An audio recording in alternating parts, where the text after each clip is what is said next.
How to contact support on Virgin Money Bank. So hello guys and welcome back to today's video. So what we're going to do is we're going to visit Google over here, which is a bit more helpful than navigating the Virgin Money application over here. So if you search Virgin Money Bank support, you should be able to find their URL over here, Virgin Money, as you can see, and their full contact information. This is where you will be able to see all of their contact methods or contact processors over here. So let's reject optional here.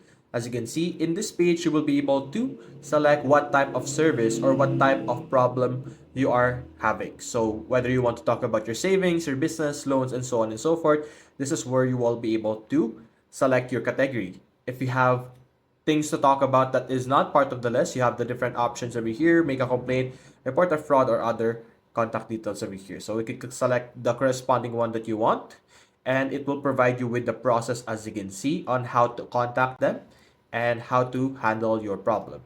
So simply visit their website over here, check out the proper or the specific service that you want to talk about, and be able to contact them. So that's basically it, guys. If you enjoyed this video, leave a like and subscribe. Thanks for watching.